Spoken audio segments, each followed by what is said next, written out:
Située dans la partie ouest de la République démocratique du Congo, la province du Congo central est l'une des rares du pays à héberger d'importants sites touristiques et historiques. Elle en regorge plus de 170. Ceux-ci sont répartis par entités et catégories. Des sites naturels, artificiels, historiques, industriels, culturels et d'attractions spéciales. Plusieurs de ces sites sont accessibles à véhicule, à moto, à vélo et à pied, à savoir Zongo, jardin botanique de Kisantu, grotte de Mbanzango, où on retrouve des poissons aveugles, une exclusivité mondiale. La cité sainte d'Nkamba, Nouvelle-Jérusalem, port de Matadi, barrage d'Inga, mausolée de Kassavubu, baobab installé, plage Tondé, sur la côte de l'océan Atlantique, mangrove et j'en passe. Le Congo central, province chère à Simon Kimbangu, Ndona Kimpanvita et Mbuta Kassavubu, un vrai scandale touristique.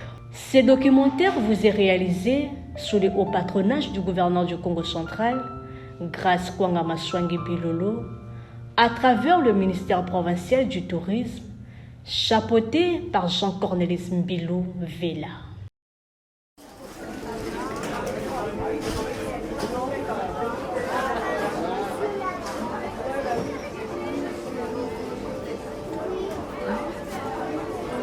Les chutes de Zongo. Situées sur la rivière Inkisi, à 56 km de la cité de Kisantu, ce site touristique de 16 hectares regorge en son sein plusieurs potentiels naturels et artificiels.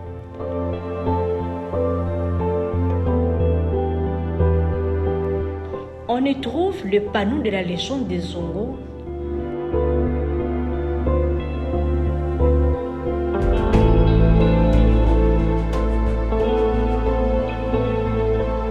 la grotte où le prophète Simon Kimbangu s'est reposé et faisait ses prières,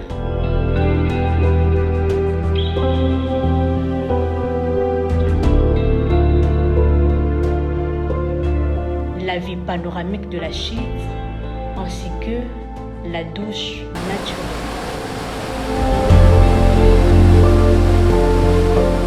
La hauteur de cette chute est de 65 mètres. Découverte depuis l'époque coloniale, les chutes de Zongo tirent leur origine du mot Nzongo, qui veut dire bruit explosif en Kikongo, ainsi que du nom ancestral de la rivière Nzadi-Malao, qui se traduit littéralement par rivière du bonheur, devenue Inkisi. Aujourd'hui encore, les superbes chutes de Zongo émerveillent plus de choses étonnantes. Lorsque vous lancez les cris Zongo de toutes vos tripes, vous serez arrosé par l'éternel bruit légendaire de cette chute.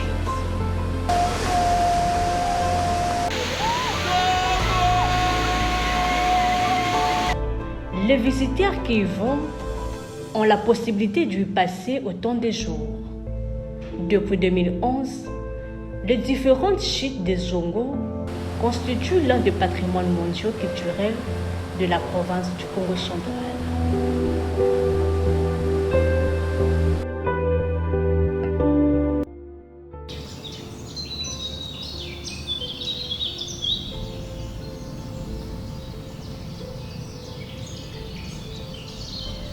Le jardin botanique de Kisantu est situé à 120 km au sud de la capitale congolaise. Il s'étend sur 225 hectares, dont 80 sont aménagés. Créé en 1900 par le frère jésuite Justin Gillet et réhabilité grâce au concours de l'Union européenne et du Jardin botanique national de la Belgique entre 2004 et 2008. On y trouve plus de 3500 espèces végétales qui sont réparties en collections, notamment la plante dinosaure, l'arbre qui marche, l'arbre de floraison. Les jardins botaniques de Kisantu dispose d'un musée où on retrouve les échantillons animaux et végétaux, à savoir la plus grande graine du monde, les pieds d'éléphant et de pierres archéologiques. On retrouve également des animaux comme les babouins, le chacal,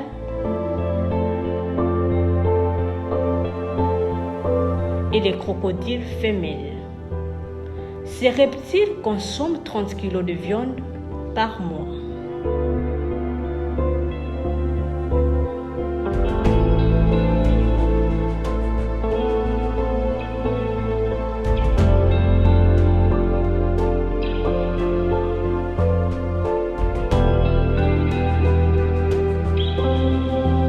La cathédrale de Kisontou.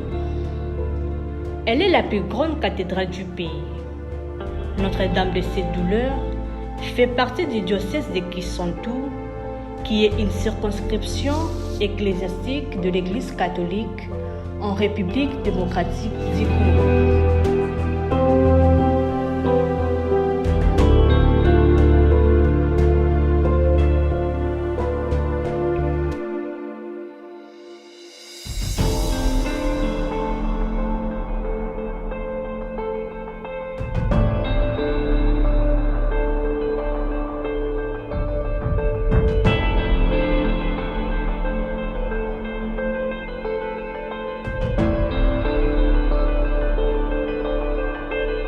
Située à environ 120 km au sud de Kinshasa, la cathédrale a été construite de 1926 à 1936 par des jésuites belges à la suite de la croissance démographique. Elle reste la plus grande église du pays.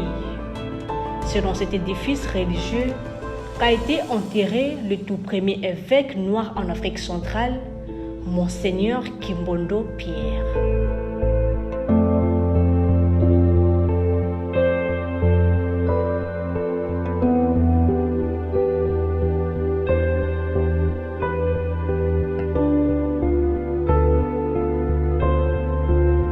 Qui sont touristiquement riches, offrent d'autres espaces pittoresques, à l'instar de Mbwela Lodge.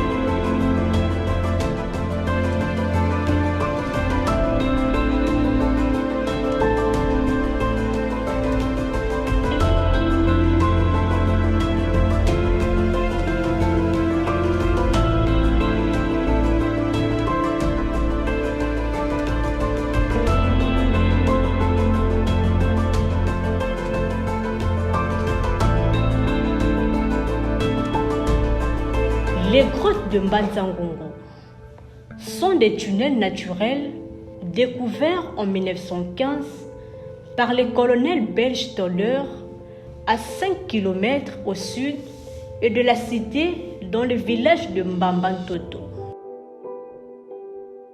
De toutes ces grottes existantes dans cette cité, seules 3 d'entre elles, à savoir la grotte Lukatu, Finzolwa Ndombolozi, Undimba et Ngovo, ont été valorisées pour protéger un spécimen rare et unique au monde, les poissons aveugles. Ces poissons sans yeux constituent une rareté zoologique pour le monde scientifique, vivant exclusivement à l'abri de la lumière. On les retrouve uniquement en République démocratique du Congo, plus précisément dans la province du Congo central. À 150 mètres de l'entrée de la grotte de Ndimba, à gauche, se trouve une tribune de 6 mètres sur 4, aménagée pendant la colonisation. Il y a également des dépôts de guano, de chauves-souris, d'espèces vampires, utilisés comme fumier pour fertiliser les sols des jardins et de cultures maraîchères. Les grottes de Mbanza-Ngungu sont des lieux incontournables pour les passionnés du tourisme et du goût de l'aventure. Personne à ce jour connaît le bout du tunnel de la grotte Ndimba, l'une des 3 grottes les plus importantes de Mbanza-Ngungu.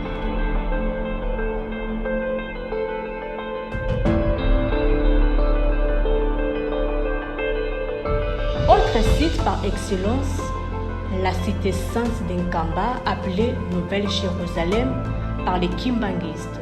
On y trouve un temple d'une capacité d'accueil de 37 000 places, construit en 1976 et inauguré en 1981.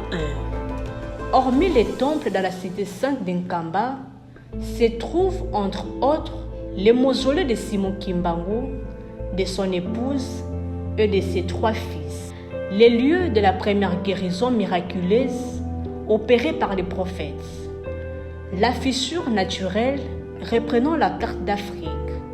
Au-delà de la religion, Nkamba est devenu un site touristique suite aux pèlerins et aux touristes du monde entier qui y vont.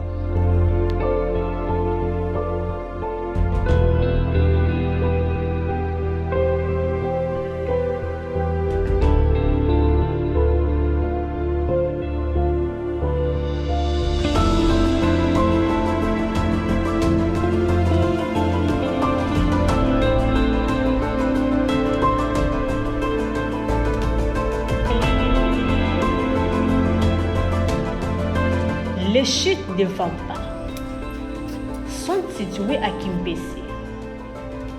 Elles existent depuis l'aube de l'humanité, mais ce n'est qu'en 1908 qu'elles furent valorisées par les missionnaires. Le bassin a une profondeur de 12 mètres. Il faut ramper pour franchir le dernier passage afin de voir la chute de Vampa de près. Vampa est cette rivière qui serpente à travers les monts cristal.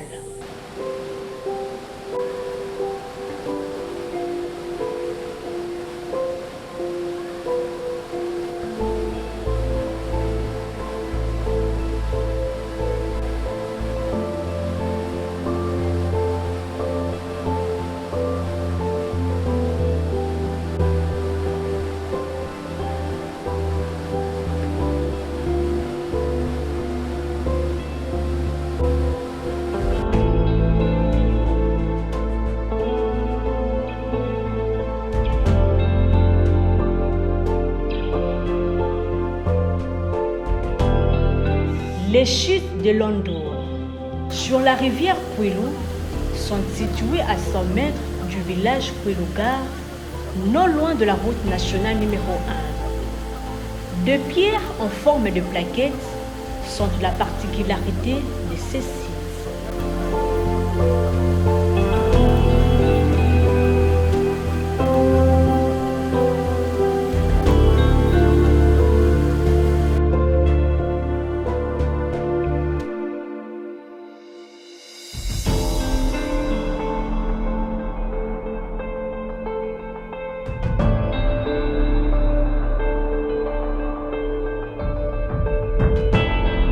Au site Belvédère, l'on découvre l'histoire de la ville de Matadi. Belvédère est un mot italien qui signifie « belle vue ». Cela se rapporte à la vue panoramique de la ville de Matadi que l'on a à partir de ces sites surélevés. Le lieu qui existe depuis 1948 est visité pour son monument qui a la forme d'une tombe parce qu'il a été érigé à la mémoire de personnes décédées lors de la construction du chemin de fer Matadi-Kinshasa. Sa partie haute est en cuivre et la basse en marbre.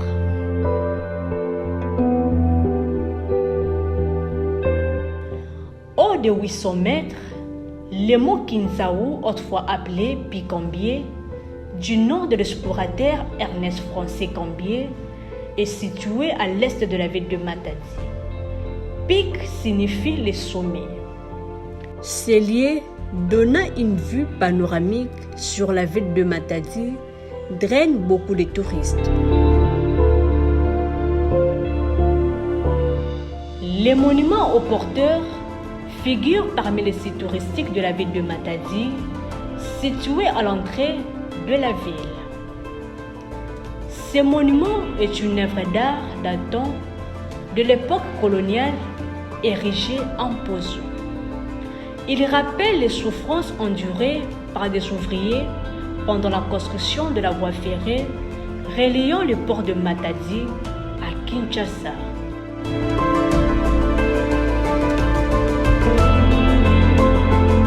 Le port de Matadi, créé au même moment que la ville qui porte son nom en 1886, situé sur la rive gauche du fleuve Congo. Ce port a du poste de quai d'une capacité de manutention de 2 500 000 tonnes par an et un stockage de 3 500 conteneurs de 20 pieds. À côté du port de Matadi se trouve un autre, Matadi Gateway Terminal, MGT en sigle, avec une capacité de manutention des conteneurs de 175 000 EVP par an. Le pont Maréchal Mobutu sur le fleuve Congo à Matadi. Ce pont relie par la route Matadi et le territoire de Sekebanza. Long de 722 mètres, le pont Maréchal était inauguré en 1983. Situé sur un axe routier stratégique, le pont attire régulièrement des touristes. Les technologies de pointe mises en œuvre lors de sa construction ont fait de cet ouvrage une référence en matière d'infrastructure.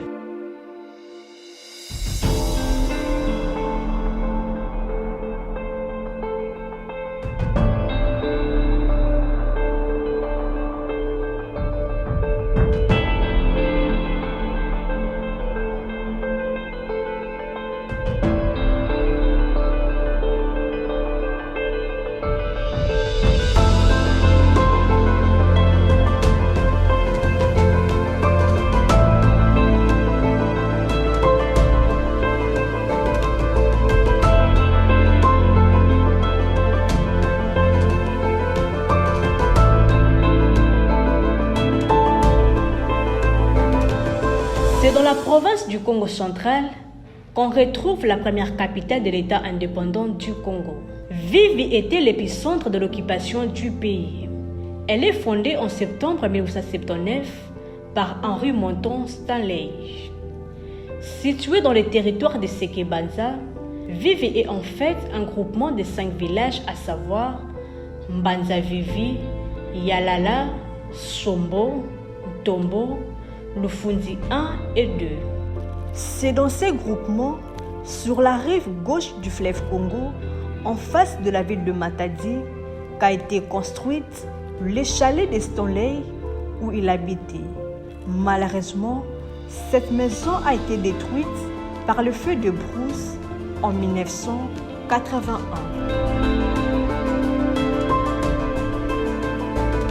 Inga est à 67 km de Matadi via la route nationale numéro 1. La cité d'Inga est dans le territoire de Sekebanza, province du Congo central. C'est ici que sont construites des centrales hydroélectriques Inga 1 et 2. La technologie mise en place dans la construction et le système de fonctionnement de ces centrales hyper puissantes fait objet d'une curiosité touristique. Chaque année, de milliers de personnes rêvent visiter Inga pour contempler non seulement la magie de la technologie, mais aussi le paysage de cette cité.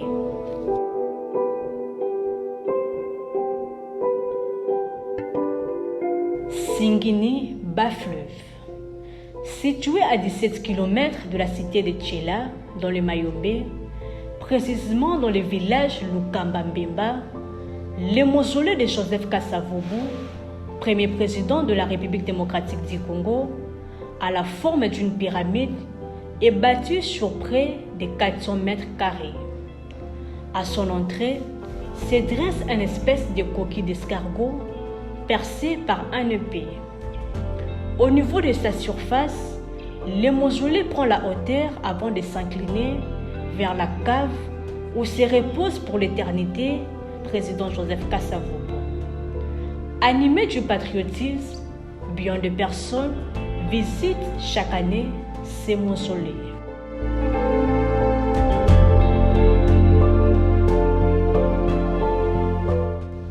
Toujours dans les Mayombe se trouve la mission de Kangou à 79 km de Boma avant d'arriver à Tchela, construite par les religieux de la congrégation du Cœur Immaculé de Marie, CICM, communément appelé le Père de Skens. Avec un beau paysage, Kangou est le premier endroit où à l'époque coloniale ces missionnaires catholiques se sont installés en 1899.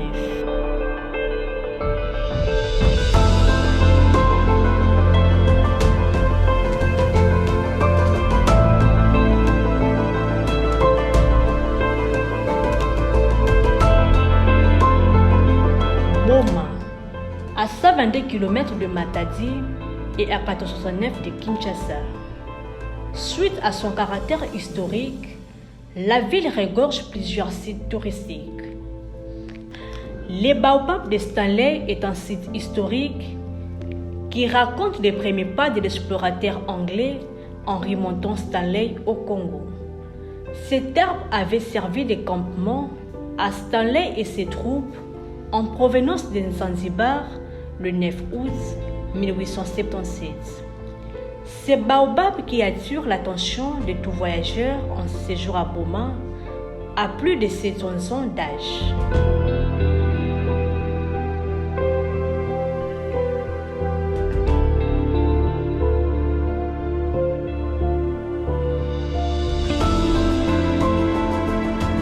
En dehors de ces sites, la ville de Boma en a d'autres, notamment les 2 premières voitures arrivée en Afrique centrale.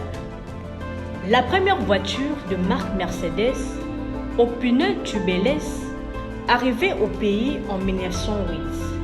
La deuxième voiture de marque LaSalle, arrivée en 1925.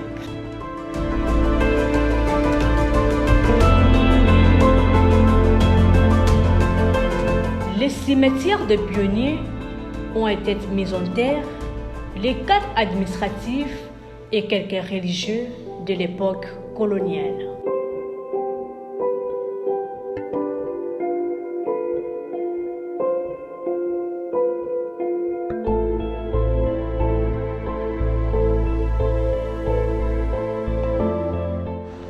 La première cathédrale catholique du Congo et de l'Afrique centrale, construite en septembre 1886.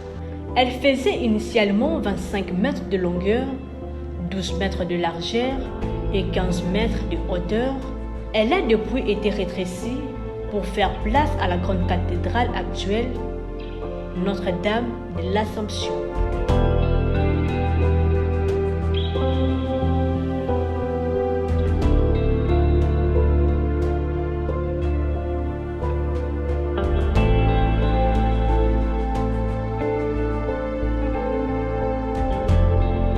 La résidence du premier gouverneur arrivé au Congo a une superficie de 3 hectares. Elle a été construite en matériaux durables et est située en face du bâtiment administratif de la mairie de Boma. La tombe du premier chef coutumier et premier chef du village Nemboma, non loin du parquet et du tribunal de grande instance de Boma, attire depuis un temps l'attention de plus d'une personne. La clinique Croix-Rouge, qui constitue un patrimoine culturel du pays, lié où est décédé le premier président de la République démocratique du Congo, Joseph Kasavubu, le 24 mars 1969.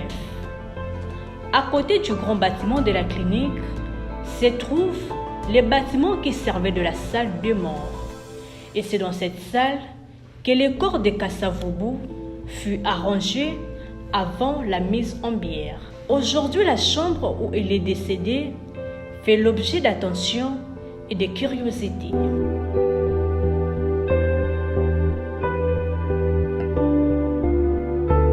Nganda Sevem, appelé autrefois mot du Saint-Esprit, montre une vue panoramique du port international de Boma et de l'île de cette ville. C'est à cet endroit que le premier missionnaire au Congo, les Spiritains, s'installèrent pour la première fois.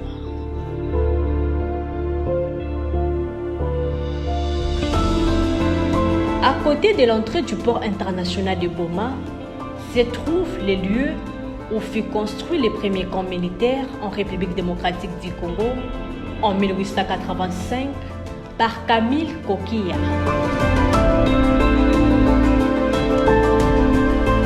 Après Boma, sur la route de Mwanda, se trouvent les grands élevages de Boma. La société se concentre sur la production de la viande et de l'huile de palme. Sa particularité retenant l'attention de plusieurs touristes est l'élevage de buffles aquatiques domestiques et de chevaux, comptés parmi une diversité de bétail qu'on y trouve.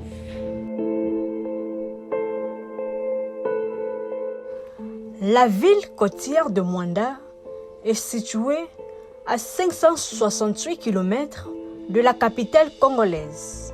Elle est la fenêtre ouverte du pays sur l'océan Atlantique. Avec ses modestes de 38 000 km de côtes, Mwanda est le seul territoire maritime du pays et un petit paradis qui regorge de sites touristiques, à savoir la plage Tondé, non loin de Mangrove, les lieux de détention des esclaves avant leur embarquement vers Sianfumu. Sianfumu signifie terre de roi. Le marché des esclaves à Mwanda village, les closeries des tortues marines dans l'autre rive du fleuve Tondé.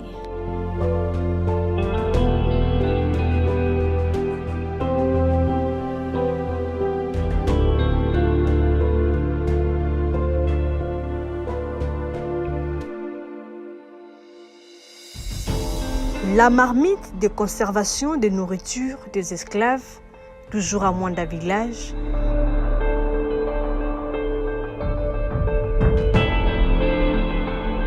La première école primaire en Afrique centrale, Saint-Louis, construite en 1889 à Mwandaville.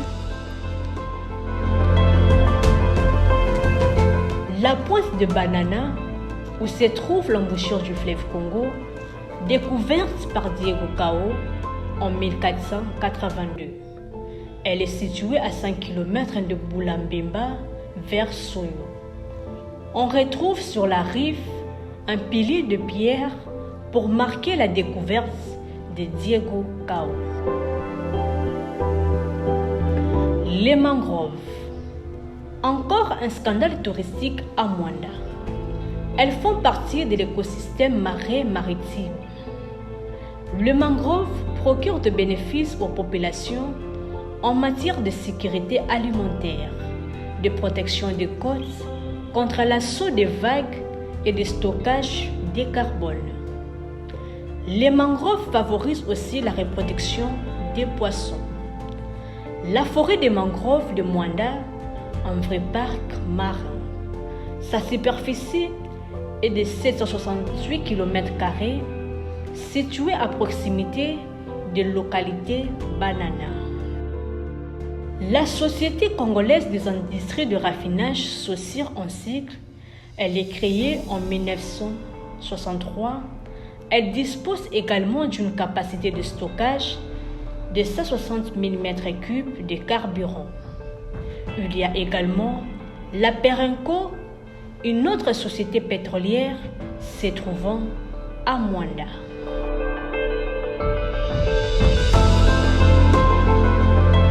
La province du Congo central en République démocratique du Congo offre d'innombrables potentiels touristiques sur plusieurs plans, historiques, géographiques et industriels. De Kasangulu à Yema, Tout en entrant dans les Mayombe, l'on rencontre bien des sites qui émerveillent des touristes. Nombre d'entre eux n'ont pas été repris dans ces films. Le Congo central, un vrai scandale touristique.